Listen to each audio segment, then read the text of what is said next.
Yeah. Liz, are we good back there? Yeah. Good up here? I've got 6 o'clock on my watch, so we'll go ahead and get going. We still have a few people filtering in, so I just want to begin by saying thank you. My name is Zach. I'm one of the city council members here in Sandy. I represent District 3, which is the area that we're in right now. This has been, Alta Canyon Sports Center has been a really high interest topic during our council meetings. And so we've heard from the public that a town hall was needed, and that's why we're here tonight. So the intention of tonight is to be able to deliver information to you that's accurate. I say that with a smile on my face just because we know there's a lot of chatter online out there. We hear about it quite often. And so our intention here is to deliver some accurate information. And then really we want to spend a bulk of tonight's agenda, and I'll walk through that here in just one second, hearing from all of you. Just to kind of get going here, as I mentioned, we're going to have a Q&A portion of tonight's meeting. And again, that's the opportunity for all of you as residents to address elected officials. There's multiple elected officials in the room. There's 3 of us sitting up here. And so we want to hear feedback. We want to hear comments. We want to hear questions. We want to hear thoughts. We want to hear feelings. But one thing I do want to acknowledge is that we do have people that are on opposite sides of this issue. So I just ask that we all be respectful tonight. And so as we are going through our conversation, in fact, you may hear different perspectives from the 3 of us as elected officials. Again, I just want to acknowledge that there could be different perspectives in the room, and I just ask that we keep it civil. This is an emotional topic for some, and so I just want to make sure that I was throwing that out there. So thank you for adhering to that. As mentioned, my name is Councilmember Zach Robinson, again, represent District 3. This is my 2nd term on the council. I'm about halfway through that 2nd term, so a total of 6 years. I'll let Councilmember Earl and Mayor Zoltansky introduce themselves, but I am thrilled that we're here. I am thrilled that we're at this point. I also want to acknowledge we've all been here before. I think a lot of people in this room have been in this exact situation before. So I want to acknowledge that I know that. I was standing in the back of the room. I felt like it was probably about 5 years ago, maybe 4 years ago when we were having this conversation. I really hope that we leave tonight's meeting with hopefully some, and we build on what we've done in the past. So I'm going to turn the time over to Mayor Zoltansky to introduce herself, and then we'll have Scott introduce himself as well. Then we do have Dan Medina, who is our Parks and Recreation Director, with us here today. So the order of business tonight is we'll just do these quick introductions. Mr. Medina is going to do where we've been with Alta Canyon. So the ACSC history and some of the recent progress. We're really trying to take this as a snapshot over the last 4 years of conversation.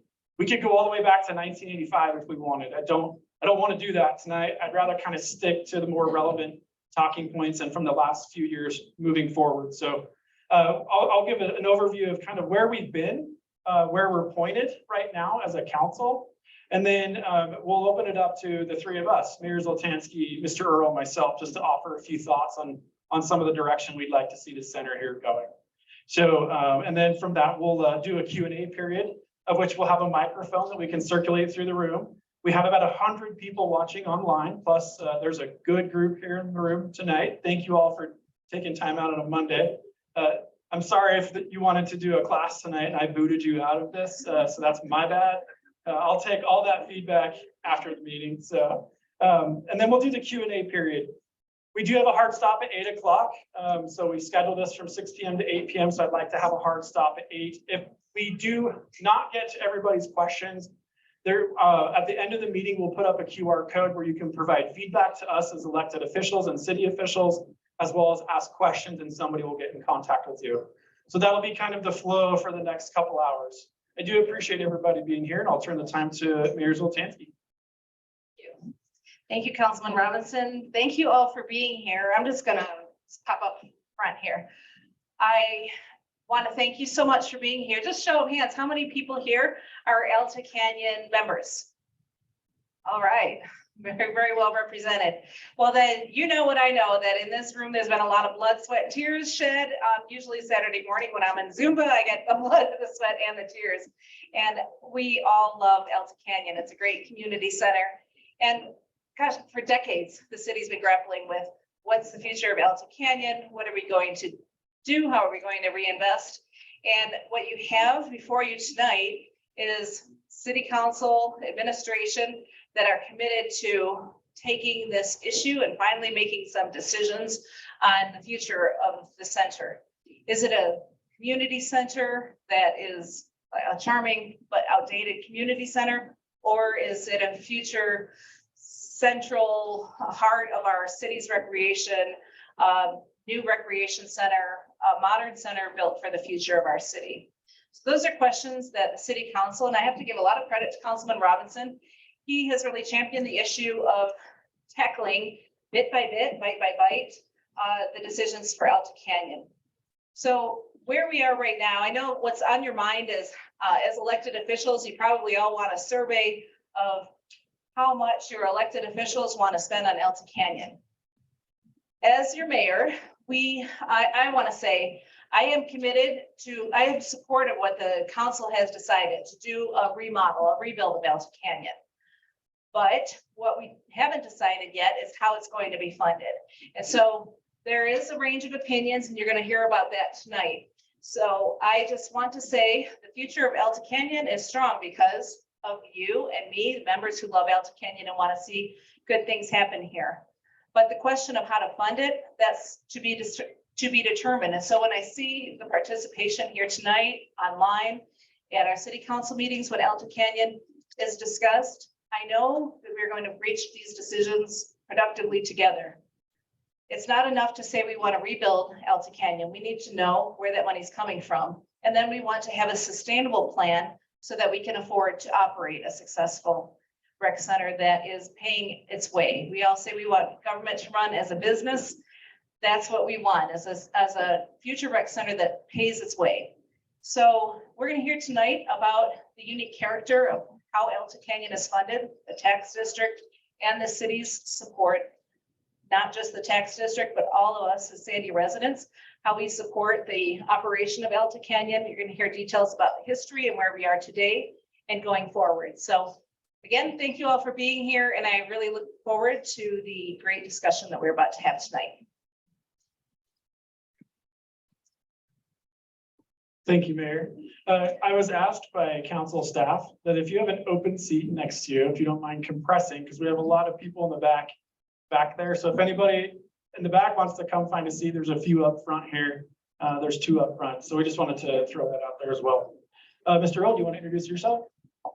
Hi, good evening. Thank you for being here, everybody. This is awesome turnout. My name is Scott Earl. I represent District 4, which is just to the south of here. And I was with Parks and Recreation for 35 years, and I'm very passionate about Parks and Recreation and the benefits to our community. Thank you. Thank you, Mr. Earl. And with that, we'll turn it over to our Parks and Recreation Director, Mr. Dan Medina. The time is yours. Okay. Thanks so much for this opportunity. I am going to go back a little bit, though.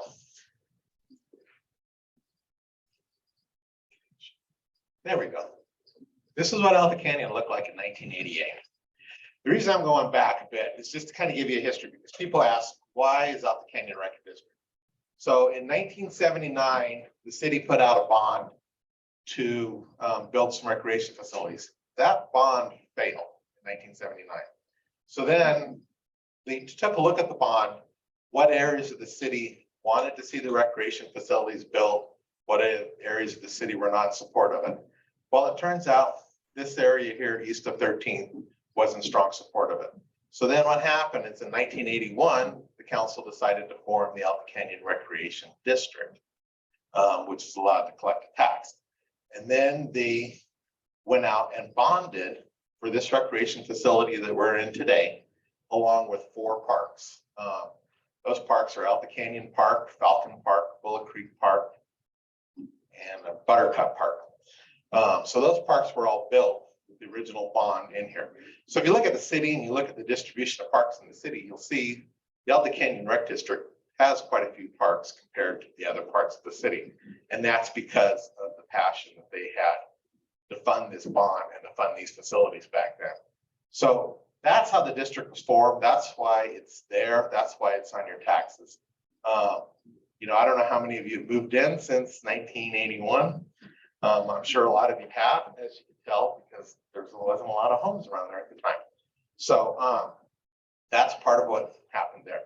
And then we move forward. So this, I'm not going to go through this whole timeline, but that timeline is out on a board out in front if you want to see it. But basically, it covers what happened. So one of the other key factors that happened was in 2002, the city wound up taking over the rec district fully. So the council created the rec district. It was managed by a board. And then in 2002, the city took over the maintenance and operations of the district through an interlocal agreement with the district. And then going on further, 2007 was just a tax increase, the only tax increase that I'm aware of that the district ever had. So I went back and looked through things. 2008, we planned an expansion. I know several of you that were in this room when we planned that expansion. And that's when the recession hit. We pulled back on that expansion plan. So that's why that didn't get built at the time. We felt that that was the prudent economic thing to do. So recently, we've applied for ZAP tax funds multiple times. We haven't received any of the funds from the county to build on the recreation. We kept trying to do this. And then most recently, we did a study with AECom. And if you guys are interested in that study, you can go to the Sandy City Parks page on our webpage under info, and it breaks out that whole detail. What we're designing and we're planning on moving forward with is based on that study with an option B that was from that study. And then the council's decided to dissolve the board most recently of the district. So the council is now the board of the Alta Canyon Recreation District. So that takes us up to about where we're at now, and we're looking at what to do with the expansion. So one of the other things I got asked to do was to explain. By the way, I should have told you this. This is Highland Drive here and 94th here. So just to orientate you, and of course, this is the recreation district. So this is that option D we're talking about. So it would, this red outline here is the existing building. And those two options are in the back too later on if you guys want to take a look at it in more detail. This is a concept, okay? It's not the final plan by any means. We need to go through, we need to look at what we want to do exactly, but it gave us a footprint for the elements that we felt were needed in the rec center. Okay. We are planning on keeping the outdoor pool. Every time we talk to people, that's highly prized and coveted. We're not planning on putting a dome over it or anything like that. We want to keep it an outdoor pool. I've heard that I don't know how many times, which is a good thing because you guys are passionate about that. We are going to look at an option for an indoor pool, but it's going to come down to money and cost. Okay, I'm going to be honest. Pools lose money. They cost a lot of money to run and operate, and the revenue that we bring in from a swimming pool never pays for itself. So that's part of the issue when it comes to an indoor swimming pool. So here's where your money's coming, or I should say, here's where the district gets their funding. Okay, so about 21% of it comes from those taxes that you guys pay, and that's taxes, motor vehicle taxes, and that. If I remember right, it's about $46 for the average household in the district on that. And then 42.8% of that comes from missions, memberships, all the fees that you pay to use the facility. And then this is all based on fiscal year 2023, which is what we're in right now. There's been some grants out there. I'm going to throw kudos out to the Alta Canyon rec staff that's out in the back corner there. They're kind of hiding, but they're there. They go after grants and they go after things. These little white things that we have here on the ceiling over there, they're air conditioner units that they got on a grant to help cool this building and to heat this room to make this a better place. But they've gotten 34% of our funding this year from grants. So that's incredible. The other 2% is just miscellaneous funds that come in for different items. So now, where does all that money get spent? Okay, when I told you it's labor intensive to run a rec center, I'm not kidding. 63.5% of our funds go to personnel costs. That's lifeguards, your Zumba instructors, your aerobics instructors, the staff that takes care of the buildings, all that. So that's where the bulk of the money goes. The 16.1% is material supplies, the chlorine for the swimming pool, the crafts for the programs, those types of things. And then the 16.2% is services. That's like the things we all have to pay, right? You got to pay the accountant to do your taxes. You got to pay for insurance. You got to do all those types of things, that the payroll, all those types of services. And then 4.2% is going to capital outlays. That's for things like swimming pool covers we're buying this year. Got to replace those every so often. It's about $40,000 to replace those swimming pool covers. So that's one of the capital outlay examples that come out. Doing repairs. For instance, right now, we fired up the air conditioning unit when it got hot there a couple of weeks ago when it was 80 degrees. And lo and behold, our computer that controls that air conditioner is out. And it got ruined over the winter. So we're got it in limp mode right now. We're running it manually. We're looking at getting the circuit boards to replace in that. It's going to cost us about 20 grand to have that air conditioner fixed. So, that's one of the things that goes on with the rec center and some of the facilities that goes to take care of things. So the other question I get asked a lot about that I wanted to cover, and again, this board's out there if you want to look at it in closer detail, but this green area in here is the Alta Canyon Rec District. Okay, that's the boundaries that were formed. These little brown areas are county islands. Okay, and this big one right here is White City. And then Dimpledale Park is actually a county-run facility, but it's in Sandy City limits, so our police patrol that area. Each one of these little triangles, that's where our customer base is coming from. So you'll see there's a lot in the district. I've talked to people that live outside the district and say they'd love to come to Alta Canyon, but they get annoyed because they have to pay more than the people that are in the district are paying. They all feel like it's a Sandy City Recreation District, not an Alta Canyon Rec District, but that's not the case because of what happened back in 1981. So those people have to pay a little bit more. That may change. That's one of the things the council is wrestling with. What do we do with the district? I've talked to some people that were originally on the board, and they said the intent of the district was never to be a long-term district. It's wound up being that way, but they talked about it being dissolved at some point. So, and then I just got a couple of slides. I think about the canyon. I have a lot of passion for it. It's not a gym in my mind. I mean, you can go to a gym, you can go to Gold's Gym, Planet Fitness, those types of places. This is more of a community center to me. This is something that takes care of us, the young to the old. We've got kids running around here enjoying things. They're getting their first swimming lessons. They're learning how to swim. They're becoming involved in activities, those types of things. You can see from this picture down here, I mean, that's one of the classes, how much they enjoy spending the time together. And, Here's another one of the classes. So it's Halloween time, right? So everybody's up in their Halloween gear. And then kids are getting an education. They're enjoying those things. And leaders are born from here. Our former police chief that we had actually was a lifeguard here. And I talked to him many a times about how the leadership skills he learned and stuff, being a lifeguard helped prepare him for his career as he advanced up into his career. So that is where we're at.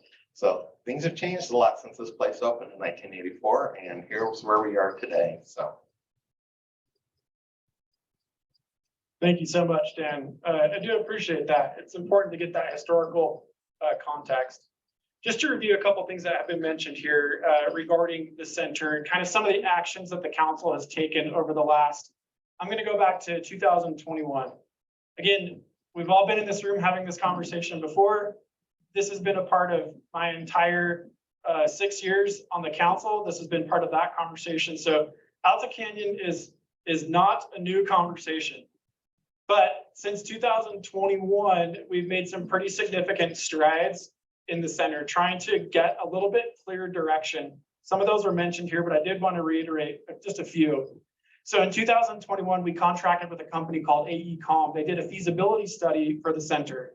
They came in and looked at everything. They looked at our programming. They looked at the facility itself. They looked at they provided 4 options for potential rebuilds or remodels. They went through everything.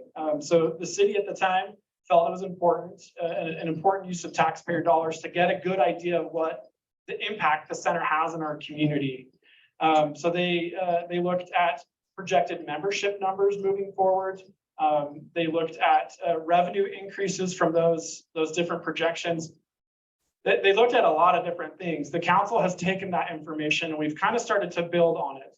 Most notably, as was mentioned, the options for either a rebuild or a renovation of the existing structure.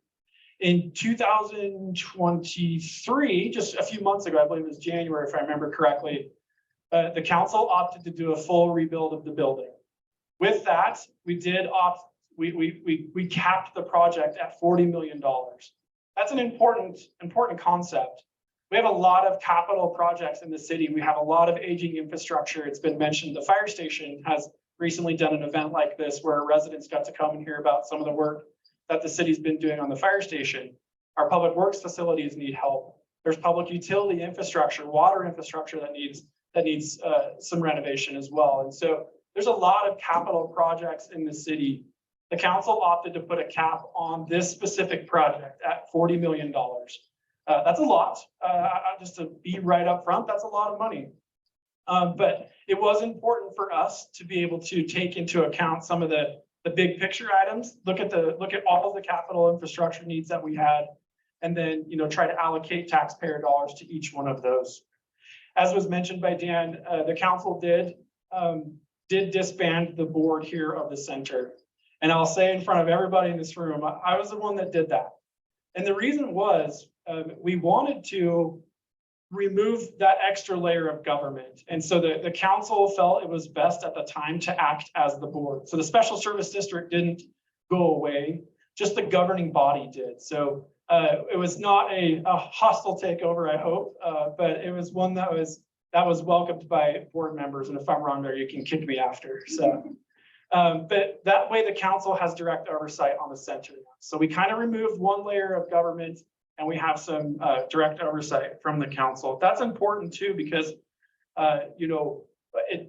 it still keeps the district intact, so that taxing entity is still there, and then elected officials are now overseeing that money that's coming in. With that though, we did form a citizens advisory group, and that is a group that is made up of volunteers from all across the city, not just here in District 3, for example. We have members from District 4. We have members that are current members of the center. We have people on that committee that have never been in this building ever before. So we formed that committee to be able to get a good citywide vision at the time. And that's a really important tool for us as the council. That group advises the council. We provide them questions. Our Parks and Recreation staff, Jetta, does a fantastic job of taking those questions to the group, and then they provide that feedback to us. Recently, we asked them about amenities for the center. So the Citizens Advisory Group was able to offer us a list of amenities to consider as we go through the rebuild process. Just recently, Councilmember Sharkey, myself, and Councilmember Earl, we put a proposal together that the council adopted to allow us as a city to go out and seek donations for the center, to seek corporate donations to help us with that $40 million tag. We have a lofty goal there. So if anybody's a CEO of a company in here and you have an extra 10 to 20 million, we'd love to have a conversation. But we felt that was an important tool as well to put in our toolbox. That's sort of an emerging trend across the country. That's not used. Provo did something very similar to fund their rec center down in Utah County, but it is sort of an emerging tool that's popping up across the country. So hopefully, we have some corporate donations that will help us reduce that price tag, and what that does will minimize the impact on the taxpayer. That's the intention behind that. So that was some of our most notable work over the last couple of years. Dan mentioned the taxing districts, and he was not joking when this is something that the council is struggling with right now. The funds have to come in, and we're doing a great job of keeping the lights on here. But we have some very important and difficult questions to answer moving forward. And one of those is the taxing district and what that may or may not look like, whether that's going citywide, completely walking away from the district. There's a lot of complexities that go into that. I anticipate that we'll start to tackle that. We're in budget season right now, but I would anticipate that over the next couple of months, we'll probably be bringing that conversation more to life. So if you're not signed up for our council agendas, our council staff can help get those to your inboxes just so you can see that. Let's see, Dan mentioned the entire city for recreation. And so that transitions us to, the discussion in the future where we want to go. I'm going to turn the time over to my colleagues, and then I'll wrap it up with my thoughts. And again, we may have different perspectives on what the center looks like. There's other elected officials here that may have different perspectives. And so it's just important for us to get those perspectives out there. So Scott, do you want to start, and then we'll go to the mayor, and then is that okay? Good with that? Perfect. Okay, thank you, Zach. So I'm a huge supporter of park recreation trails in Alta Canyon. I think it's hugely important to our community, and I see it as an investment in the community for all of us and all of those to come. COVID was rough on all of us, I think, and I think by building something new for the community that has to do with health and fitness, and it's good for your brain, it's good for the young kids, it's good for the older people, I think would be a big, huge benefit to Sandy City as a whole. And having park and recreation services come out of a central location such as this would lead itself to be very beneficial as far as efficiencies and having park and rec employees in the same place to provide those services. So I think, with our golf course, when we bonded for that, we ended up paying $150,000 from the golf course fund and $150,000 from the RDA for 20 years, and it's paid off. And we were able to then turn the golf course into running in the black without city subsidies and things like that. I see a similar business model to Alta Canyon without having a bond payment to be as close, if not running in the black on a regular basis. The benefits of Parks and Recreation, I've been in it for 35 years, and in the council, I applied in the council, appointed to the council for 2 years. So I get another swing at this thing. I wasn't able to get it done as a director. So I'm hoping that as one of 7 council people, we can push this to a finish line. The benefits really to Parks and Recreation in our community are just endless. When you think about it from, health and fitness, economic benefits, just, I mean, the list just goes on and on and on with, you know, benefits to our community from Parks and Recreation and Community Center. How many firsts have happened with you and your family and your kids, moms and dads in Parks and Recreation? Lots of firsts, right? From T-ball games to soccer games to fitness classes to, you know, I mean, you can just, the list goes on and on. How many firsts have happened in Parks and Recreation? Well, I think there's a lot more firsts to come in Parks and Recreation if we can make this work. And like I said, I'm a huge supporter of this. If we do combine recreation and parks and Alta Canyon at one location, along with some other government services here, you know, above 13th East, I think it could be a big benefit again to our community of, you know, where our citizens, you know, get their government resources and help and sign up for programs and, you know, pay bills or, you know, do your passport, you know, all the types of things that regular government does for people. I wanted to just, you know, from the bottom of my heart, honestly say thank you to the Alta Canyon Recreation citizens, residents. Without those 4 parks that Dan mentioned in his presentation, our city would have been in a world of hurt in regards to youth sports and having places to do soccer and baseball and flag football and all of those field sports. We would have been in big trouble. So thank you for carrying that burden. It meant a lot to the generations of kids that played in those programs and adults and senior citizens as well. So with that, I just want to say, you know, I'm totally passionate about getting this done. I want it to happen. And I think that with the citizens working together along with the elected officials, we have a great opportunity to make Alta Canyon awesome, great again. And I think it will be very good for our community. So thank you very much for the time. Thank you, Mr. Earl. We'll have Mayor Zoltansky and then I'll offer some thoughts after that.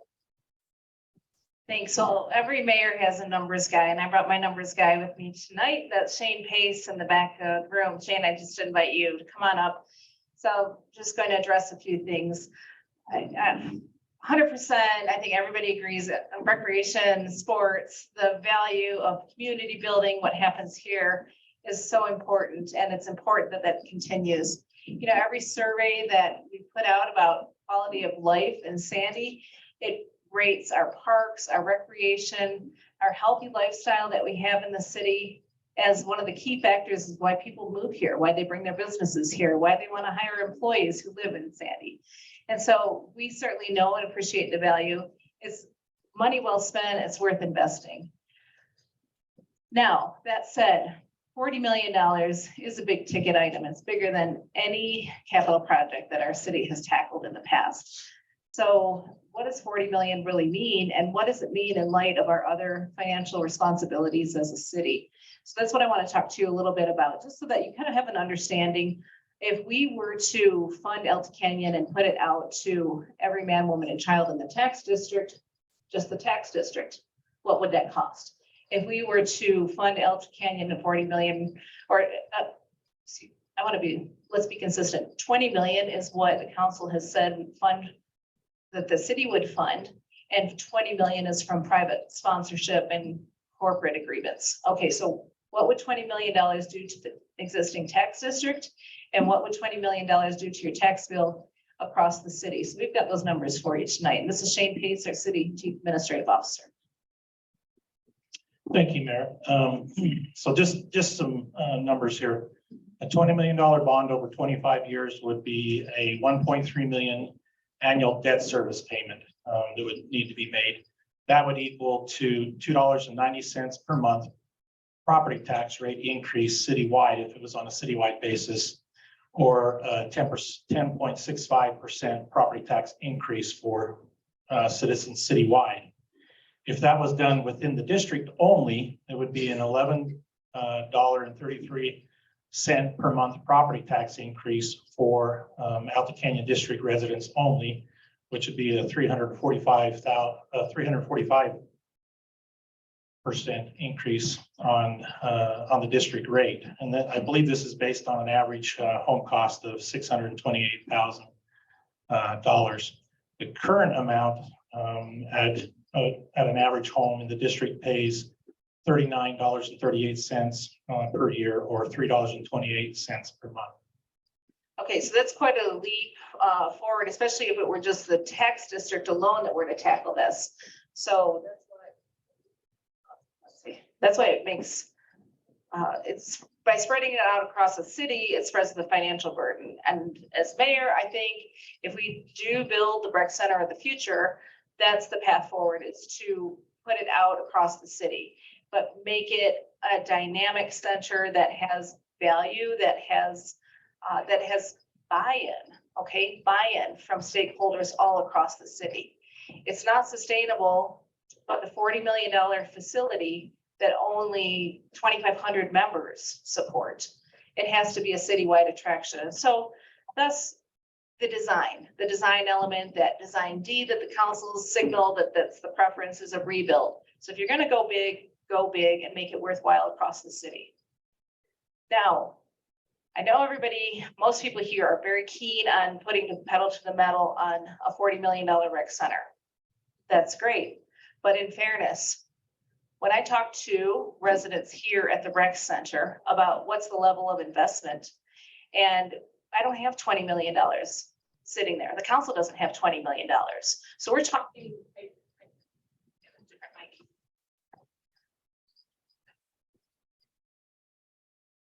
So, when we're talking these big numbers, it sounds dazzling, but the reality is, as mayor, I'm looking for $40,000, $50,000 to fund programs and recreation. And I would love $3 million to do an all abilities playground. This is a big number. It's a historic number. So for this decision to be successful, we need buy-in from all across the city. So is that fair? Does that sound fair to you as a taxpayer in Sandy, as a taxpayer in the district, that if we're going to go big, do a big rec center, that we have buy-in from all our residents across the board? To me, that definitely sounds fair. And I would not feel confident spending $40 million that only benefits a sliver of the community, even though it benefits, in the abstract, health and well-being, yes. But we need to think big and we need to think broadly. And so my position on funding and super funding a rec center is, if we have community buy-in, I would pay $3 a month in my taxes for 25 years to build an amazing rec center. I would pay that gladly. I would vote yes on a referendum or a bond issue on the ballot. So yes, I would be behind that.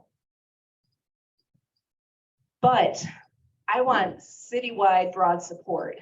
I think in order to make this decision responsibly and set it up for success, we need to put it to the voters of Sandy and have broad support. And so that is what I ask, is for the voters to weigh in, and it's not just done on a District 3 or an Alta tax district support level, because if it's only a District 3 or Alta tax district, it's going to make some people very happy, and then 75% of the rest of the city very, very unhappy. And that is not a paradigm for success when we're talking about legacy investment in our city. So in conclusion, our capital projects are big capital projects in the city right now. Fire Station 31, building our new main fire station. It's our busiest fire station, busiest calls for service, $17 million project. My budget that I just presented to City Council includes a property tax increase on the average home that's going to impact me and you, an average home value, $9 a month. That's going to buy 8 new firefighters, a new Fire Station 31, and important vehicle equipment for our police and the rest of our city. And it's going to fund our personnel costs. So compensation for our employees, 8 new firefighters, and a new fire station. That comes at the price tag of $9 a month for the average homeowner in Sandy. I would spend gladly another $350 to build a rec center. But those, the distinction between the fire station and our public works facility, which is an essential core function of public safety, and a rec center, which is aspirational, very laudable, very valuable. I rate the public safety investment as a priority, and I rate Alta Canyon as a would like to have with broad community support. Thank you. Thank you, Mayor. I'm going to start my comments just very bluntly. We're not going to knock the building down and we're not going to put apartments here. I can't tell you how many phone calls I've had over the last like 2 weeks. And I would love to know which one of you started that so we can talk about it. But no, I've had a lot of those phone calls. And that actually is not even on the table. There has been no proposal with this council or during my time on the council that has included leveling the building and putting apartments here. So that's been around for a long time. It'll still continue to be here as we continue to talk about Alta Canyon moving forward. Yeah, it's just. Rumors in 2008. See, Dan knew it was rumors in 2008. So yeah, I just want to make sure that that is very clear. There's been a lot of anxiety about the center. Now, my stance on the center is pretty simple. I think the mayor did highlight some of the complexities of the funding mechanism for Alta Canyon. And that's really where we're going to have to do some work as a council. We're going to have to hear from you all as taxpayers, not only of the district, but of the city as well. So the funding component is going to take a little bit of time. I don't know when the answer will be. I'm not going to sit up here and say we're going to have an answer next month, 2 months, 6 months. I'm not going to do that because I don't know. But it is a very complex conversation that I'm looking forward to having. So there's that. I am a big believer in the center as far as a community resource. All three of us have said that in our own way. Alta Canyon is an important part of our community. And I'd like to keep it that way. Again, the council has opted to rebuild the structure, to start all the way over. Hopefully we'll be able to continue classes during that construction time, whenever that may be.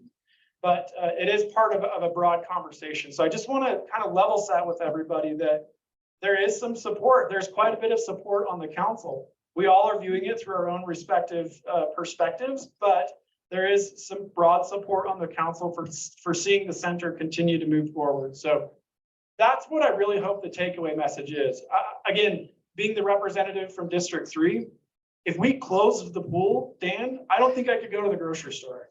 I would be dead. Like someone would cut my brake line when we left, because the pool is one of the most important components of this recreation center. And a lot of people are coming not only from Sandy, but they're coming from all over the Southwest to participate in that, or to utilize our swimming pool out there. So it's a very loved resource. And personally, I'd like to keep it that way. So that's where I'm coming from as the representative of this area. Now, there are some of you that have reached out that are not in support of the center. And I want you to know that I'm hearing that as well.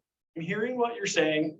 And we're trying to balance it with the citywide needs, as Mayor Zoltansky mentioned, as well as the direction the council would like to go. So I just want to acknowledge that I'm hearing that part of the conversation as well. But for a majority of the residents that I've talked to in this area, it's been very well supported and people want to see the center move forward. That's where I'm at. That's my position. I want to see the center continue to flourish. I want my grandkids to maybe take swim lessons here. I hope that's a long way away, but I really do hope that they're going to take their swim lessons here. And I love running into the mayor when she's working out and I'm leaving looking like death at 6 a.m. It's always kind of fun to do that. So I appreciate both Councilmember Earl and Mayor Zoltansky sharing their perspectives. There are other elected officials here as well. Ms. Sharkey's right here. She's one of our at-large council members. We have Mr. Meekum in the back. He represents District 1. And I saw Allison here somewhere. She's out there. Allison represents District 2. So if you have any questions for additional council members, just know that the districts are represented and one of our at-large members is here as well. So grab them after the meeting and we can answer additional questions. That brings us to where I want to go now. Is I want to take your questions from out there in the audience. And this is the time. You've got multiple elected officials in the room to ask whatever, and we'll do our best to answer it. I'm here to tell you right now, if I don't know the answer, I'm going to say that and I'll have to get back to you. I'm not going to make up an answer. Sorry if you guys are, but I'll have to ask and make sure that we get accurate information, because again, the goal was to get good information coming out of this meeting. So our council staff over here, Justin, I believe, is going to be the one. He's got a microphone.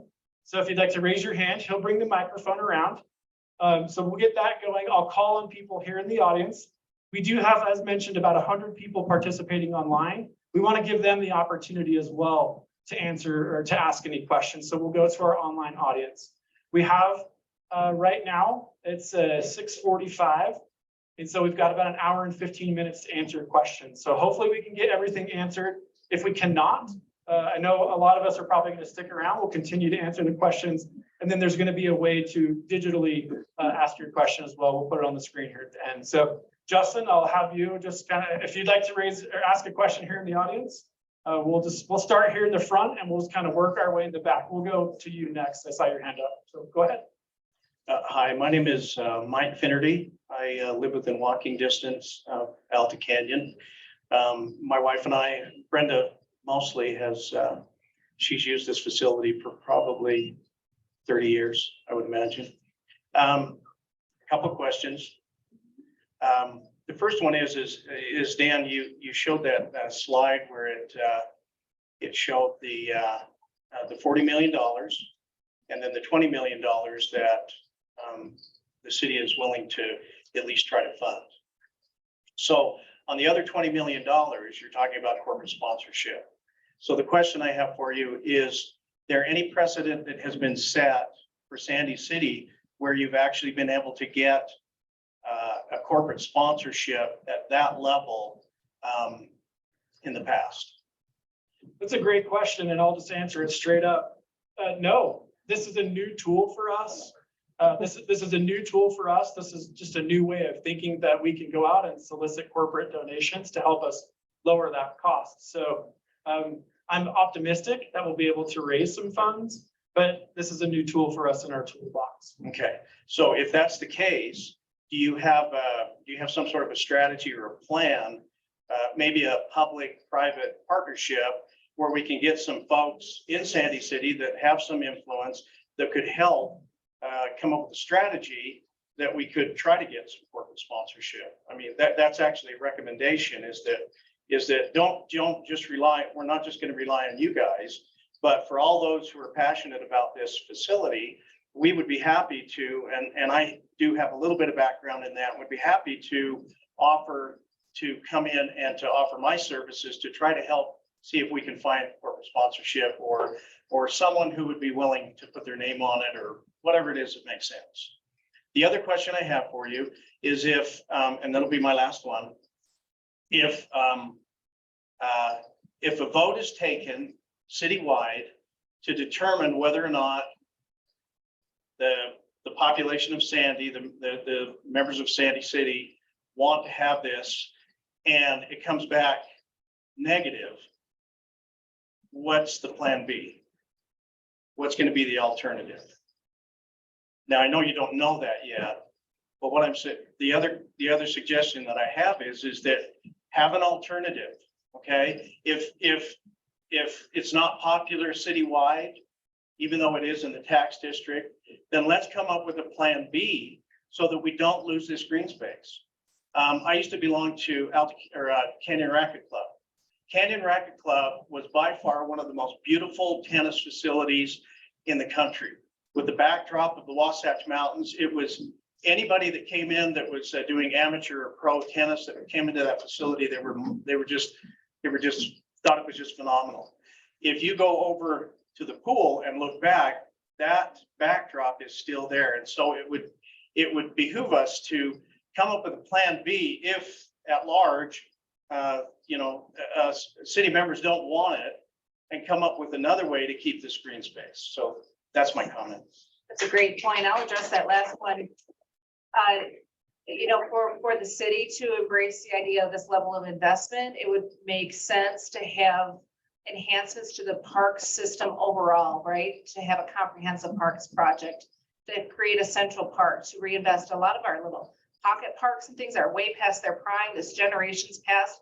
We need investment in parks. And when I talk to people all around the city, they want more parks, they want better trails, they want better connectivity. So spending time on identifying what are the areas of, we've had a lot of participation from a group interested in a skate park for Sandy, pickleballs.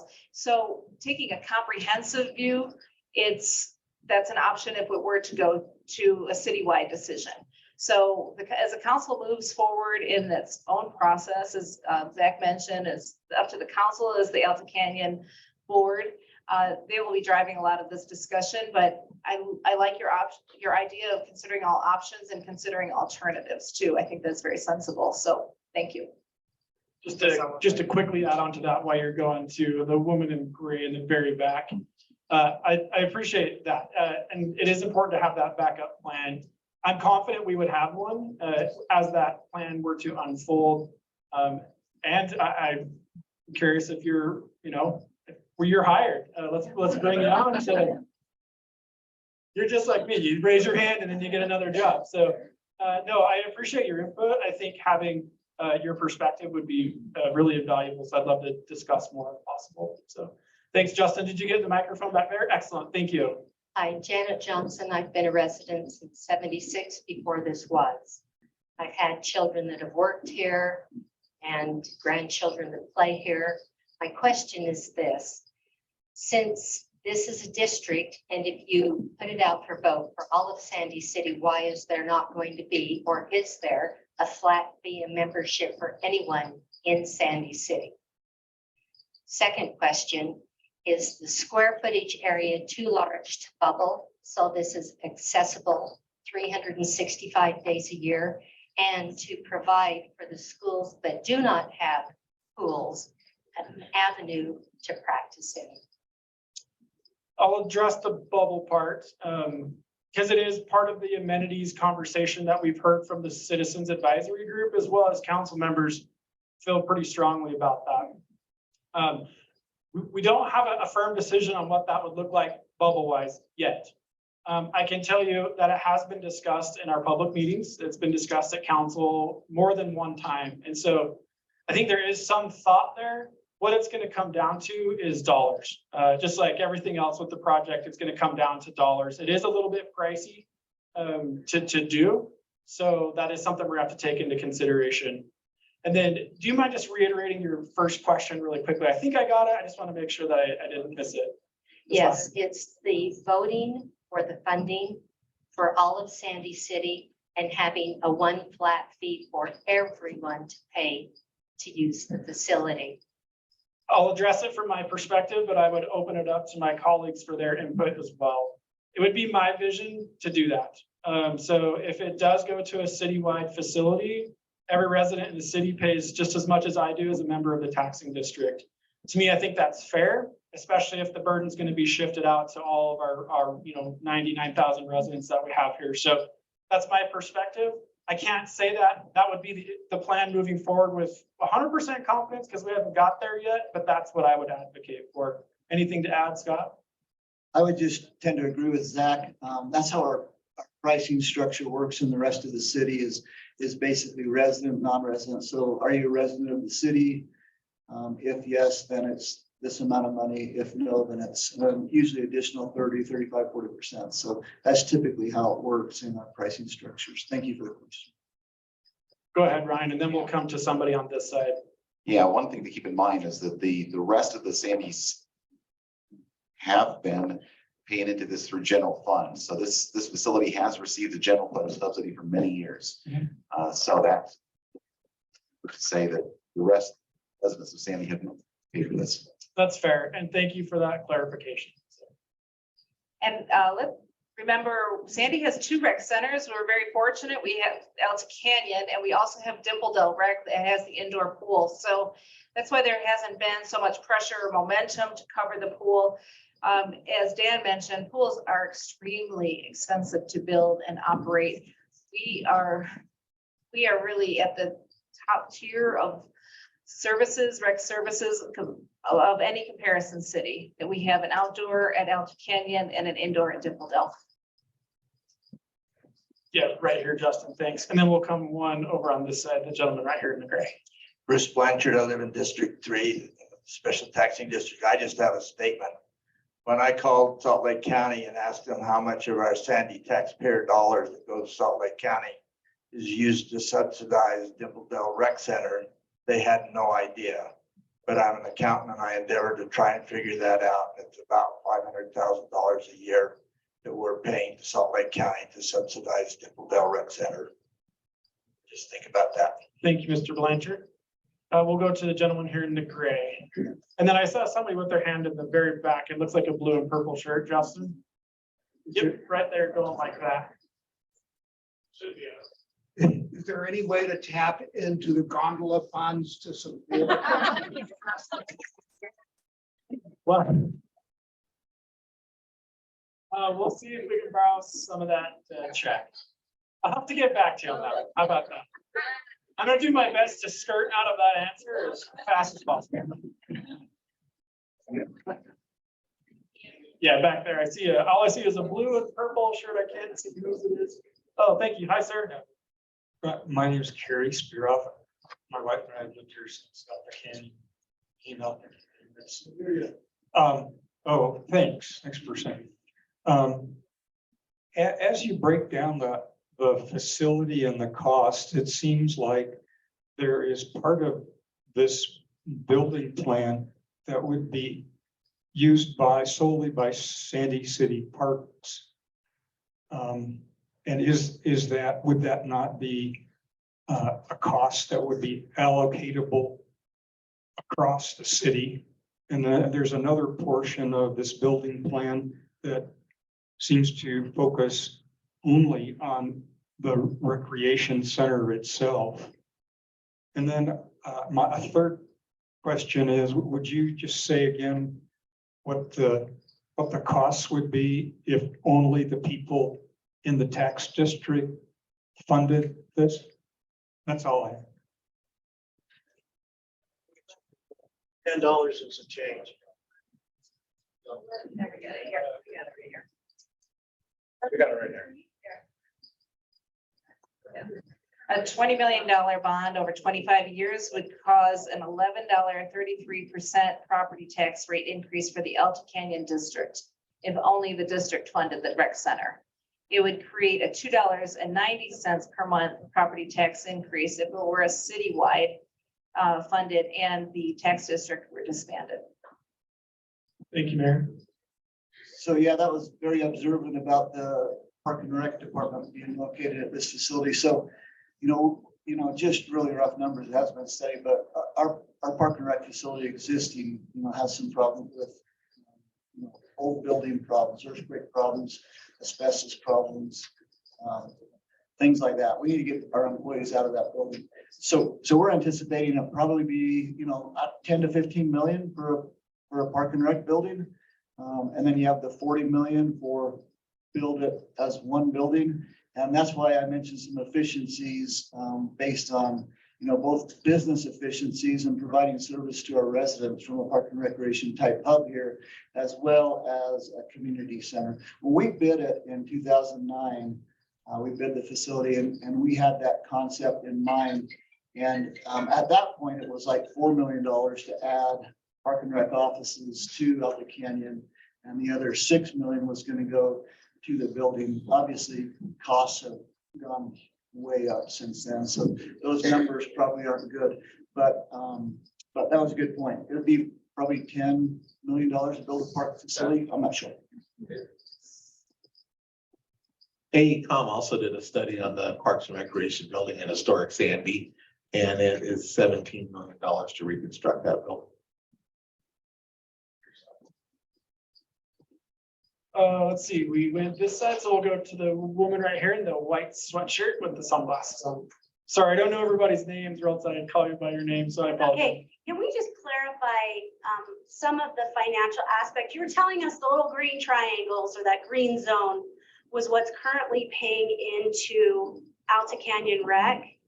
But you were saying that the gentleman back here was telling us that there were some citywide funds that are being donated. Can you just clarify what's currently coming into Alta Canyon? And then if it were to go citywide, what the people in the district of Alta Canyon are currently paying, would that also push out to the Sandy residents as well as that increase? What would that look like? So the taxes that are currently coming into the Alta Canyon Recreation District, that part of the pie, it's about $450,000-$500,000. Just for what the Alta Canyon Rec District is paying a year, the annual cost. So that would have to be, if it went citywide, that would have to be distributed citywide. Or we have to find ways to make the center more efficient and bring in more revenue, which is part of the goal of the new design. It should increase memberships. It should drive that portion of that up. So in theory, now that's excluding the Parks and Rec administration, the recreation programs and that, because those are separate funds. Does that make sense? That's such a shame to talk about all the sources of funding because there is a general fund subsidy to run Alta Canyon. So most of the general fund subsidy to run Alta Canyon has been at one-time funds and periodic years, because this facility, it runs very, very, very thin. And so, for instance, when Dan mentioned today that the air conditioning has gone out and it's costing $20,000,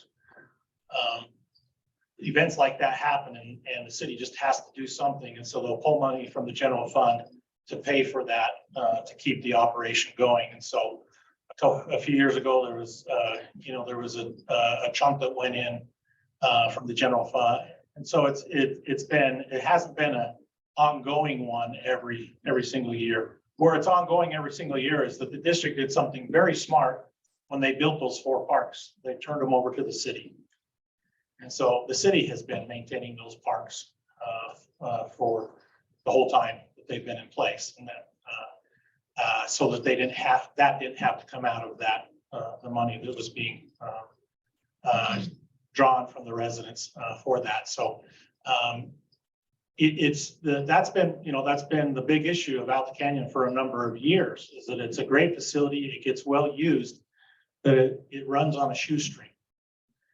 And sometimes that shoestring breaks. When that shoestring breaks, the general fund has to provide contributions to keep the facility running. So I was just gonna add, so I was a director of Parks and Rec in 2009. No, maybe it wasn't, but I was working for Parks and Rec in 2009. And the Alta Canyon board actually came to the city and said, hey, we need some help. And so Dan and myself and my boss, Nancy Shea, used to be the former director here at Alta Canyon, got involved and kind of streamlined efficiencies and staffing things up here at Alta Canyon to try to get it closer to the black. And so is that what you want me to comment on? Thank you. We'll go to the gentleman in the orange back there. Thanks, Justin. The question I have is, if we're going Sandy-wide on this, have you really studied the parking situation? Being that when there's a big activity here, getting in and out of our neighborhood is sometimes really tight and difficult to do so. I'll just address that one really quickly. Yes, the parking was included in the AECom feasibility studies. I'll bet you it's packed out there right now. I have no idea. I've been in here since about 5, so I'm sure it's busy. But there's an event out here in the field, so I'm sure it's busy. But yes, the parking has been a part of the feasibility studies in all of the renderings, and the one that the council did select as the preferred option moving forward with the total rebuild. Just really quickly, we have not made a firm decision on whether to go citywide or not. So all these questions regarding the citywide impact is really helpful for us. That's the point I really want to drive across here, is this is really helpful for us as somebody has to make that call. It's really helpful. So I do appreciate all these questions. I just wanted to make sure I wasn't confusing anybody, or we didn't confuse anybody. We have not moved forward with that plan yet, but it is on the table for consideration. So I just want to make sure we're good there. I'm kind of alternating sides. So is there anybody over here that needed to ask a question? If not, we'll come up here to the gentleman in the red shirts, red Utah shirt. Thanks, Zach. Jim Edward, I live in District 3. I want to know if the following proposal's been considered, that we move the Parks Department into this building since they need a new location, and that we take the money that we're going to spend for the study and buy the Albertsons building and make that our rec center. That building would be big enough. You can put your basketball court in there. You can put your exercise courts in there.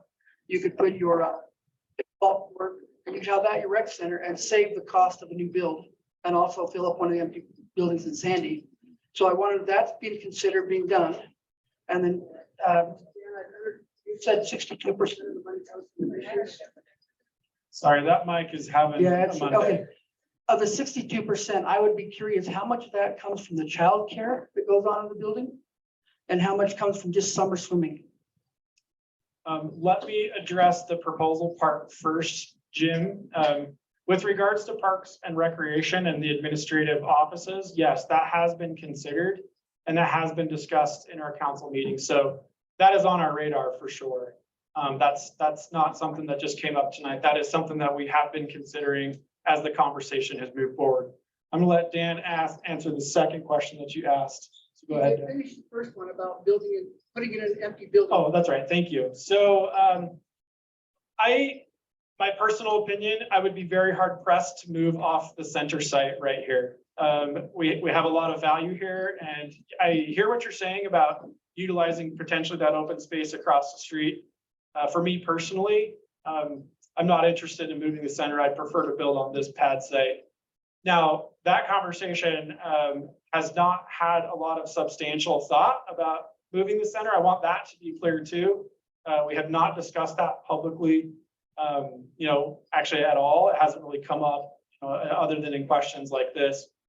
Do I think it's worth looking at? Maybe. But for me personally, I'd rather see the building built here on the site, mainly because the access to the city, as well as moving the pool, I think would be far more expensive. The pool will stay here. It'd be open during the summer or put a bubble over with the savings.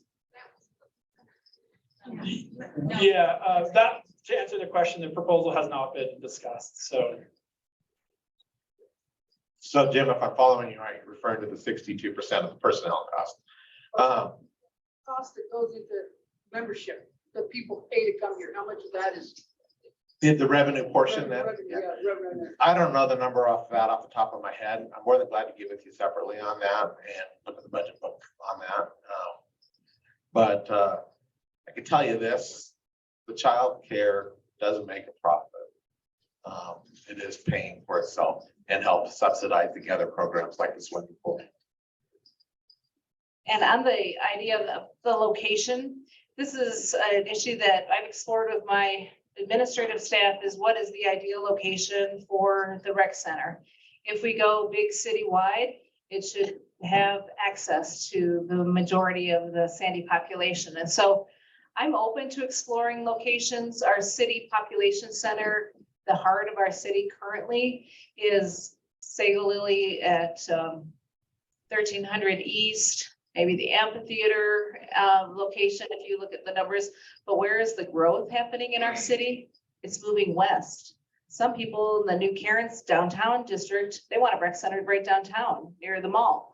So that's where our future population growth is occurring. So that's why I'd like a comprehensive review on the location and a full parks services bond for the city as a whole. And I think that's in my opinion, that's the path forward. Okay, this side, anybody over here? I'll keep coming back. If not, there's a few over here. Oh, please, right here in the picture. Just a couple questions. Who owns the property right to the east? The open lots right here, correct? The district does. So that could be expanded onto that, right? Okay, and you keep talking about all the big changes. What exactly do you have planned to change and update and make this a more updated facility? So let me add a couple of things, like the pond where the two ball fields are in, part of the parking lot out here, that belongs to Sandy City. And then the land this is sitting on and the vacant lots over here to the east is the district. So again, if it goes citywide, that gets rid of some mess there, right? Then on your second question, which I'm drawing a blank on, sorry. Amenities. Oh, we looked at the conceptual amenities. What are the basic needs? I mean, gym space, weight room space, aerobic space, that type of stuff. 2 basketball courts, walking track. But that's the concept. As we go more into the design phase, we'll refine that and work through that more. So we will, as through part of the design process, this has to go through a site plan review. It should go to planning commission, and we should be having some neighborhood meetings on the actual building design. Take a look at the AECOM study, and it talks about all the amenities from walking tracks and frontage, climbing wall, in all great concepts. Yeah, one thing that we continue to talk about in our meetings is what we're referring to as the wow factor.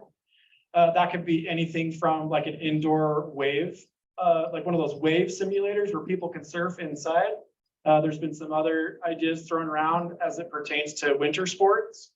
But AECOM made a recommendation that we do add some sort of wow factor to differentiate the center from other centers that are close to us. Colwood Heights has has the ice rink. And then Dimpledale has the indoor pool. And so that's something that we continue to look at, is adding, that quote wow factor. As has been mentioned here, we've been told that pickleball is pretty popular here in Sandy. And so indoor pickleball courts is something that has been considered, as well as the swimming pool update. And so those are just, as Dan mentioned, some concepts right now. Some that have been recommended to us by residents. The skate park, I think, was another one that has been brought up. The city needs a skate park on the east side of the city. And so that's been thrown out in some of our meetings before. So this is the process we're in right now, just trying to get an idea of what is wanted out there and then balance it with how much dollars we have in the bank when it does come time to write a check. We'll go to the gentleman here in the white, and then we'll go to Ms. Jones. Hi, we moved into Sandy in 1986 and live about a mile and a half southeast. We love Sandy. This is probably the finest community ever.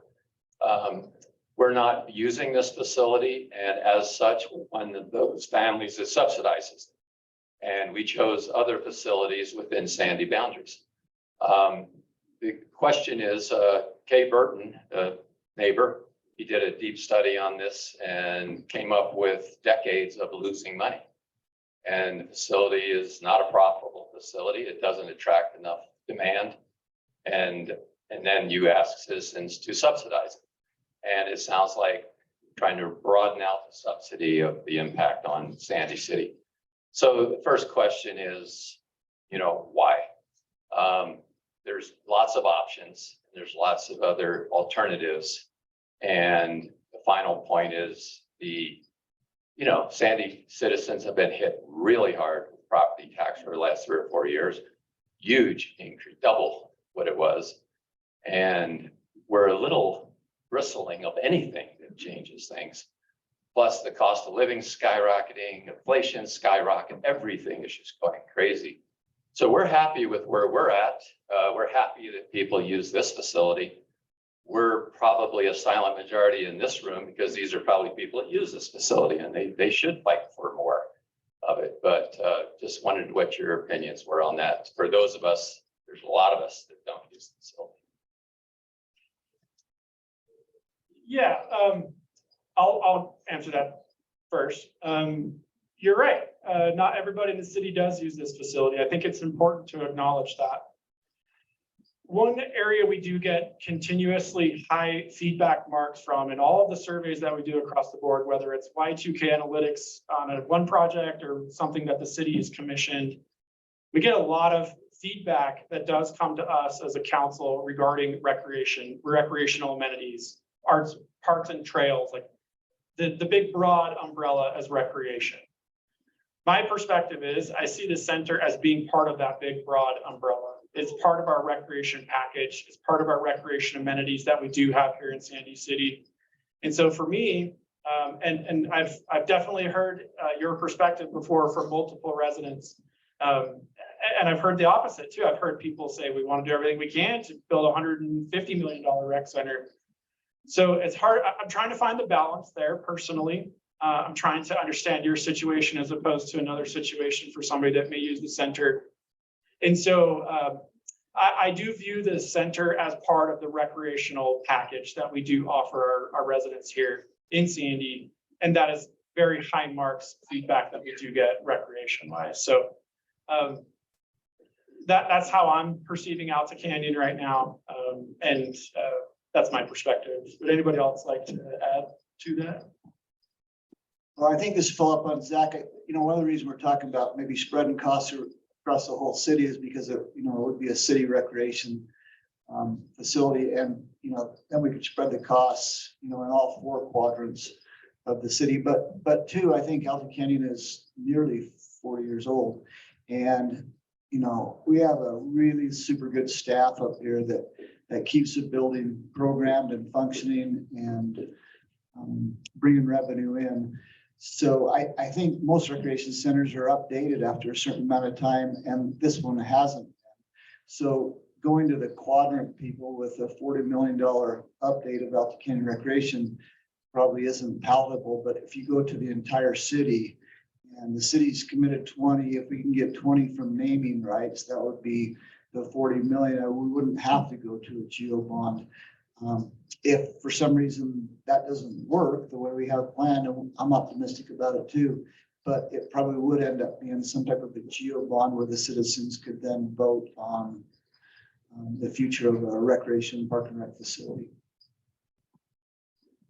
Thanks. And just like on your household budget and my household budget, the cost of fuel, inflation, supply chain, it's impacted our homes, the price of eggs, the price of milk pre-pandemic versus today, it's everywhere. Sandy's property tax percentage, our tax rate has not increased since 2019. And before that, it was a decade. So Sandy has always been very restrained in property tax increases. This year, mayor's budget was just presented, asked for a property tax increase because the culmination, the combined pressures of the market, inflation, delivering excellence and services to the residents who expect and deserve the best. We can't proceed business as usual without it. Something is going to give, and that means we're not investing like in our fleet vehicles or our building or our infrastructure, and we just can't, that's not sustainable to ignore it. So please attend the city council meetings tomorrow night. We're presenting department by department. The big one is the second, this police and fire budget is presented 2 Tuesdays from tomorrow, not next week, but the following. And understand your budget and pull out your property tax statement. I did it last Tuesday. I presented mine on the overhead. And if you look down, you'll see Canyon School District, State School District Fund, Salt Lake County, and then you'll see Sandy City is 9% of the total, 9% of your total tax bill. And so that's the percentage that I'm asking for an increase. So I am asking our residents to dig a little deeper to invest in our public safety and invest in our infrastructure going forward, but it's unavoidable and I think very reasonable given the current economic conditions. So I just want to put in a plug for knowing your property, understand that property tax, but I understand with property values escalating so rapidly, it does affect our property tax bill as a whole, but the Sandy portion, almost dollar for dollar last year to this year is the same. And if there's an increase, it's on the Sandy portion. I just want to point that. Thank you. So we'll go Ms. Jones and then Dustin. Can we, it's not 7:15 right now. So do we have anybody online? If you're online watching, please use the raise hand feature through Zoom and we'll have somebody get you permissions to be able to ask your question. So we'll go to our online questions after this one. Thank you. First of all, I want to thank for holding this town hall meeting. It is such a productive meeting. Really, it is. I have never seen a turnout. I've been to several town halls. This is one big, huge turnout. And we need to thank you, everybody here. I want to thank all the mayors, plus all the department heads here and also our council members. This gentleman earlier said he doesn't use the facility. Neither do I. I don't use. I go to Dimpledale, I go to Vasa Fitness. But that's not the reason why I don't support the rebuild. That's not the reason why. The reason is because we have not passed it out to the whole entire city for the survey, whether we want a rebuild or not. That is the reason why I particularly ask my hands to raise up to thank our mayor, making the comment that it will go to city, if it is going to go to citywide, it will be for the whole entire city to vote on.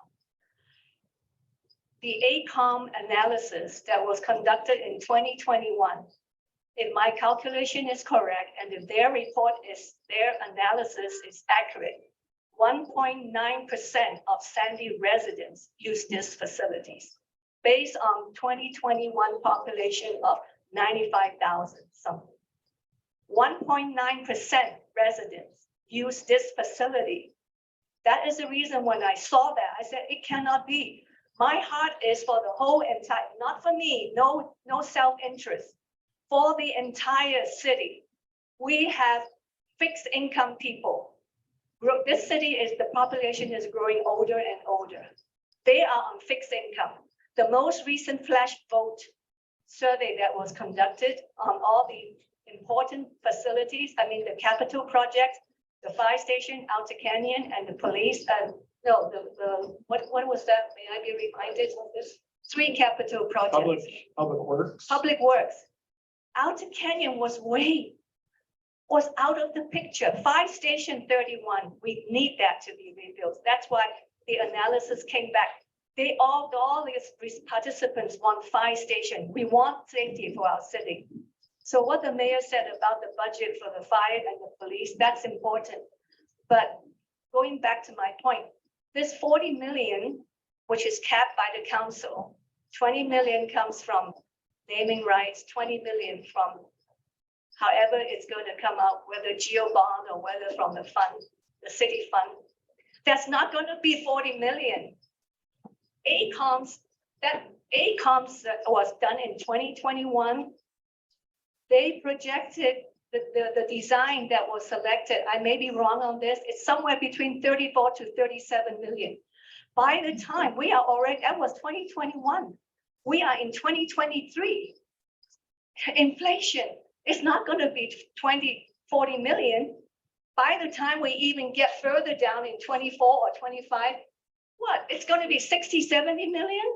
I don't know. I hope not. But the way things are going for us right now in Utah and in the whole entire country, it seems like we are heading that way. So can we have regular town hall meetings like this so we can all make a good decision? Regular town halls. When the council has gone further, new developments, let's have a council and keep us updated and everybody giving feedback. There's been a lot of good comments made here. Right. I just want to make sure I'm following your question correctly. If you're asking, can we hold more public meetings like this as the project moves forward? Is that your question? Okay. From my perspective, yeah. And our meetings are open. Our council meetings are open. There's an opportunity for you as a resident to come and address the council. So one thing I would recommend, because I like the idea of holding more meetings like this if we have something to discuss.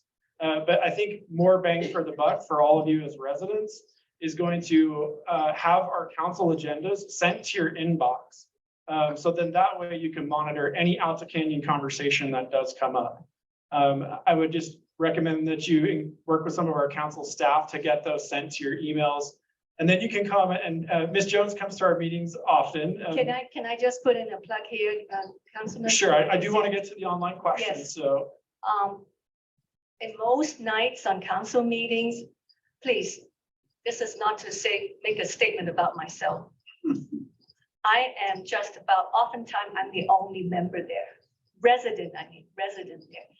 We need to come out. There's not just Alta Canyon, there are other subject matters that concerns this city. It really does. If we love the city, we need to be involved.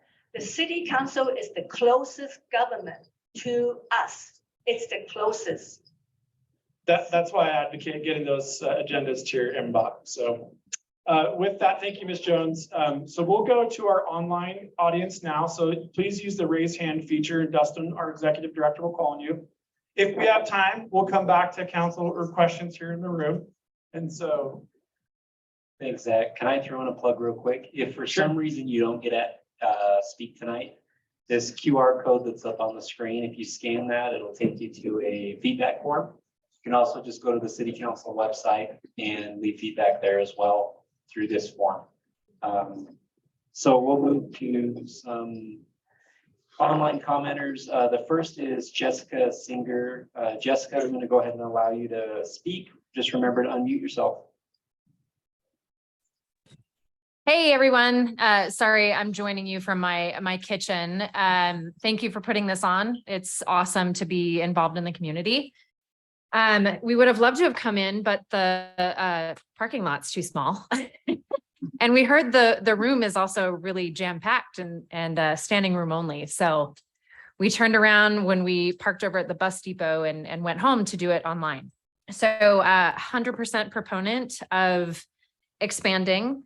And just want to say, I love a lot of the ideas. I am concerned a little bit of sort of analysis paralysis. I think there's a lot of fear of change and innovation. And while inflation is increasing substantially, I do believe that as we build a larger community center, the population that wants to attend will also continue to grow.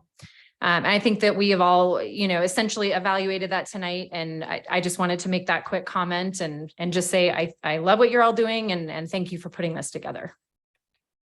Thank you. All right, next is Tom Christensen.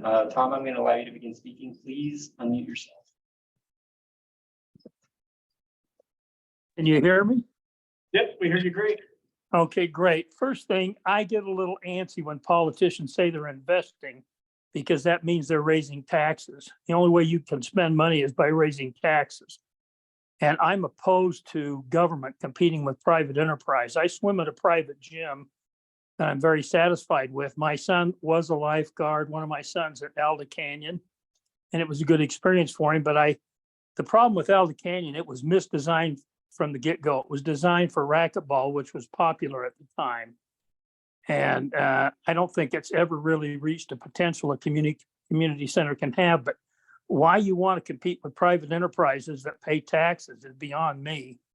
There are private gyms. One just opened on 13th East. There's pickleball courts that have been opening up in empty buildings. I just don't understand why you would want to do that. And as far as mismanagement, I don't know what happened to the Sandy Amphitheater. That used to be a pretty reasonable venue to attend for employees. And I don't know what happened under the last administration, but also it got very expensive to attend, and I don't attend there anymore. But I think you need to take a look at a different location. You've got that big park at the top of Falcon Way, I guess it is, that hasn't been developed. And that would be a better location, I think, to build a new facility where you have plenty of room for parking. And I think you have to look at selling the land around there for houses to be developed on there, R1 houses. And that money could be used to pay for building the facility. I think you're in a pipe dream when you think people are going to want to put their name on that. I don't know if you can still hear me or not. Yep, we got you great. Just to clarify, I want to make sure we didn't miss a question in there. Did you have anything specific you wanted us to address? Well, I don't know where you're getting the figure, but parking's always been a problem there. And I think if you're going to build a new community center, if somebody mentioned there, I can't remember if it's the mayor, building one where they've got some high density apartment buildings. I hope they never build those 25-story ones myself, but maybe you need to look at smaller facilities in two locations to better serve the community, east and west side of the town. But I think you're just in the initial planning stages. I think you guys have got a heck of a lot of work left to do before you really come up with a good plan. You're correct. We are in the initial planning stages, and definitely more concrete ideas will come through that process. I do appreciate the feedback that you did share. Well, thank you for your time. Yeah, thanks for joining online. That's it. Okay, we'll go to Dawn here in the black, and then we'll go in the back in the blue shirt. Thanks. Dawn Sidwell, District 1, and I live in historic Sandy. And I brought this subject up with everybody in the council many, many times. Everything I heard tonight is about above 13th East, how everybody above 13th East is going to utilize this. Well, I live in a historic Sandy. It's a poorer district. People down there do not come up here to play tennis, get tennis lessons, swim in the pool. So I've stated it, and I really don't have a question because Pat said everything that I wanted to say in question. But let's think about how it services all of Sandy, just not 13th East and above. Thank you. Thank you for that. Just really quickly, one thing I do want to share is that the Boys and Girls Club do come swimming up here often through the summer. They do participate in the program. So, again, we've got different perspectives here, so I just want to mention that. But you know, I hear what you're saying. We enjoy when you come and talk with us. So, but I did just want to share that the facility is utilized by specifically the Boys and Girls Club, who represents that area very well. If you come up during the summer, they pretty much take up the whole pool. So it's a pretty cool sight to be seen. So, gentleman back there in the blue. And is there anybody after him over here? Hi, my name is Scott Colmier. I've been a Sandy resident for 23 years. Happen to be a neighbor of Mike Finnerty, and I also happen to be a real estate broker. And I've watched the lots on this east side sit and sit and sit. By my estimation, there's about $2 million worth residential real estate. My question, I actually have 3 questions. Number 1 is, have you considered,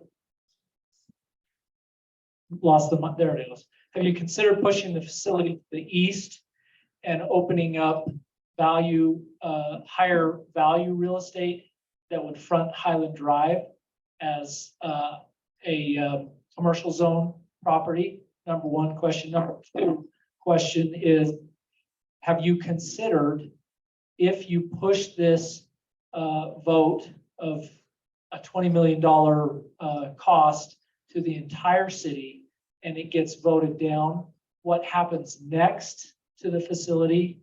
And then the last question would be, have you considered a partnership with Salt Lake County to help fund the project and opening it up to an even wider population? We're going to break that one up. I'll take the lots here, and I'll share what I currently know. In the feasibility study that AECom did, those parcels were utilized in some of the recommendations of some of the proposals that they did send our way.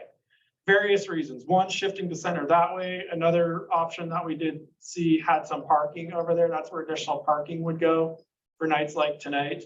And so the lots are on the table. Now, we have not considered selling them with any sort of any sort of proposal or anything like that. But I do think the land that we do have here is going to be part of the equation moving forward. That I can say with confidence. I just don't know what it might look like. So that's the first part of the question. I hope I answered that one okay. Are you open to some professional recommendations about how to get the best value out of that? Yeah, in fact, as the process is moving forward, so those online that heard his follow-up question was, are we open to utilizing professional recommendations for those lots? Yes, I think the council is open to that. In fact, we did allocate $3 million for the planning process to begin. That's part of that planning process. So there's money in the bank to actually start putting a firm proposal together for the center. We also got some Salt Lake County funds that can be utilized for that purpose as well. And so we're motivated to get the plans done, and it'll include, what to do with the land over here. So in a way, I'm saying yes, but more to come. The mayor's perspective, I'd say all options are on the table, but like Mark Twain said, buy land, they're not making any more of it. Those lots are more and more valuable than anyone ever imagined when they were purchased. And there is value into holding that as a city asset, as a district asset. Does it make sense to put parks operations, stage lawnmowers and the high dollar real estate? Could there be a better option? These are questions. We don't have the answers for all these questions tonight, but these are questions that will be answered and addressed through this process. Thank you for volunteering to participate in the discussion. I will expect you at city council meetings and also with the Alta Canyon Advisory Board meetings. May I just compliment the audience tonight? Such great feedback, such great ideas, and a thoughtful and respectful exchange. I'm so pleased and honored to be your mayor when I hear this meaningful discussion from our community. Obviously, you've identified areas that need to be addressed, and we just haven't gotten there yet, but we will get there, and we'll get to good answers that pull our city together and help our city progress by working together. You mentioned the county. That was the first stop when I became mayor, was to sit down and have a very focused discussion with Salt Lake County Parks leadership, and also with Mayor Wilson and Mayor Wilson's deputy director, the staff.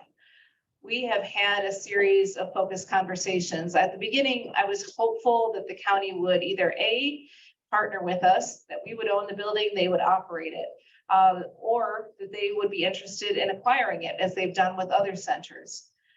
The demographics of Salt Lake County, the rapid growth on the west side really precludes the county, I've been told, from investing more. That we have Dimple Dell Park and we have Dimple Dell Rec Center, the Expo Center. There's large county assets, and as they're reviewing their level of investment in Sandy, they feel that we are very well represented. So it has not been productive, unfortunately, but it's definitely something that I was open to exploring with vigor.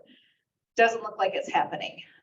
That's not to say something might not change, but for right now, there's no cavalry coming from the county on Alta Canyon. We've got, as I said, we've got 2 rec centers in our city. They're like, you're set. We'll go to the gentleman over here in the green. Here's the last question. Sorry, what was that one? The last question was, what is the plan B if you put this funding to a citywide vote and it gets voted down? Yeah, so I'll answer that to the best of my ability, and we're not 100% sure yet. I think that's fair to say, mainly because we haven't gone down the path of formulating the plan originally to put this out to the public. As that conversation does progress, I would anticipate that the council would take that up and formulate that plan B. So that's one of those I got to get back to you on, because we just don't know that yet. We have not even started that process. And we just like we don't know how much money we'll be able to raise with sponsorship. So it's a process, and we're committed to the process. That's what I can tell you. Thank you. Thank you. We'll take the gentleman over here in the green. One more question to the gentleman in the black, and then we'll wrap it up. We've got about 20 minutes left. So, sir. Hi, Tony Allred, sorry. Ooh, Thanks for speaking into the mic. Yeah. So. District 3 resident. I was just wondering if the previous study in the 2021 study, I know we consistently have recreation opportunities cited as one of the value adders to Sandy. I think the wise investments we've made in both our public safety and infrastructure bring value to my house. My family's aged out of actually physically using the property very much anymore. I feel like it brings a lot of value to my home, just having it available in the area, as do a lot of the trail system, the beefed up fire department, our good police department. But I think as it goes out to a citywide vote, potentially, it sounds like where it's going. Are we able to quantify exactly what value that brings to the average home, that access to recreation, that unique access to recreation element? I think that helps inform how it helps the broader city. Anytime there's facilities I don't use in, I never make it down to your office, Mayor. Down there, I don't use it, but that property adds value to every home in Sandy the way it's put together. I think that helps inform it a little bit for those of us who don't use the property, but still value having it here? Yeah, that's a great question. I'm gonna just throw my thoughts out there and then I'll turn it into my colleagues here. Our council currently loves qualitative information. And so part of the process would be obtaining that qualitative component to the equation that you're seeking. I think our council really likes to dig into those details, and I am optimistic that it would come out during that process. Just to clarify really quick, we have not made a plan of how, whether to go down that public vote option or look at other options. We have not done that yet, but everything's on the table at this point. And we're currently exploring lots of options as a city, and that's being one of them. So I just want to clarify that just a little bit. So thank you, Dad. I think there are economic impact studies that can be done on the value of recreation, and I don't know the number, but I would think it is very, very high. Every business leader, every corporate headquarter leader, every CEO that has a business in Sandy points to the high quality of life that we're known for. Our beautiful neighborhoods, our open space, our access to recreation. We're positioned at the mouth of the canyon. We are a healthy, active city. Look at our senior population and some of the healthiest in the state, in the country. It's because we have opportunities, Alta Canyon. And as was stated at the beginning, this is more than just an exercise facility. This is more than a gym. It's more than dominoes of treadmills. This is a community center, and everybody here recognizes that value. Those are intangibles, and a high quality city, a world-class city like Sandy, we are going to have an offering of those intangibles. It's just, I think, like education. I don't have children, but I invest in public schools. I want to see our teachers paid because I am the beneficiary in my business and my personal and political life of a well-educated community. I might not attend the rec center like I should. Okay, I probably hit Starbucks or Swig soda more than I need to, but I benefit because when it's here, I have access to it and I have an outlet for recreation in my community. So those are the intangibles that I think we can all agree on. And it really doesn't matter how much we personally use this center. We want to live in a city where we have these offerings, and that is the hallmark of a top tier city, and that's what Sandy is. Okay, we'll do the gentleman in the back, and then we have, I think, a couple more people online that raised their hands. So we'll do a quick one pass through our online audience, and then we'll wrap it up. Sir. Thank you. First of all, thanks for coming out tonight. I know you guys are away from your families and all this kind of stuff. I know it's part of your job, but I still want to say thank you, and we appreciate you doing it. So my name is Robert. I actually live right across the street from these open lots right over there. And we have raised our children coming over here, big supporters. We want to do an expansion. We're in. I have a request. Can we make sure though the parking doesn't end up so that people are on that street constantly and my street becomes the parking lot? So I know I saw the plan design. We're going to put a whole bunch of new spaces right out here. Great. But we got to do something so it doesn't line up where it's like constantly out there clogging up the street. Yeah, I hear that concern, and that's an issue that we will be dealing with at the site plan. The other thing, it's kind of amazing, we built those 4 pickleball courts over on the other side here, and I'll go there, this parking lot will fill up, yet people are using the baseball courts and that, and then there's plenty of empty stalls over in that other court, or other parking lot, so yeah, that is a definite concern. Okay, we'll do one last pass through our online audience, and then we'll wrap it up. Thanks, Zach. So actually, one of our council members is online and would like to speak. It's Council Member D'Souza. Brooke, I'm going to go ahead and allow you to talk. Just remember to unmute yourself. Hi, everybody. I just wanted to thank Council Members Robinson and Earl for hosting this town hall tonight. And I apologize I wasn't able to make it in person, but fantastic that our staff was able to facilitate an online option as well. Really exciting to see how well attended both online and in person this town hall is. I think it kind of goes to show how important this center is to our community, and the conversations that surround this are important, and we need to pay attention. I want to signal to the community myself that I am a proponent of Alta Canyon Rec Center, and I recognize the importance of this facility in our community. I think that we can grow this thing to be something that is really an amazing asset and resource for all of Sandy and not just the district as it has been for the last 30 years. And so when I'm looking at this rec center, that's how I'm looking at it, as something completely different that doesn't necessarily fit in the formula that was created 30 years ago, but that really encompasses all of the needs of all of the residents in this city. Anyway, thank you so much for hosting this tonight, you guys, and reach out to me as well if you have any questions that I could potentially answer. Thank you. Thank you, Ms. D'Souza. Last call for our online participants. Any other comments? Please use the raise hand feature. Okay.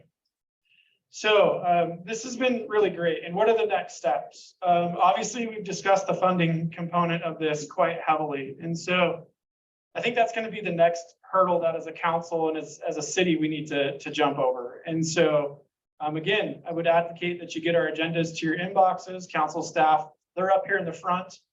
Justin and Dustin are here in the front. I saw Liz running around in the back. She may have scampered off, but just make sure you get your email. Make sure you get your email address sent over to them. So next steps are going to be the funding component. We're going to continue to gather public input. As mentioned here tonight, this was a really great experience. We heard a lot of different perspectives. We shared different perspectives. So I think we're going to continue to gather that public input. And then, as mentioned, also, there has been allocations. There's been $3 million set aside for the center already to get going. That'll bring the concept plans to life. That'll start to move the project forward. Plus the TRCC funds that I mentioned earlier, that can be utilized for that. So concept plans will start to come out. We'll be discussing that in our council meetings regularly.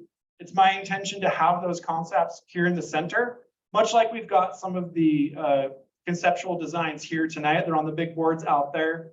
We want to get copies for those for the center here. So those of you that do come in and out of the center, you'll be able to see the concept design as it does come to life.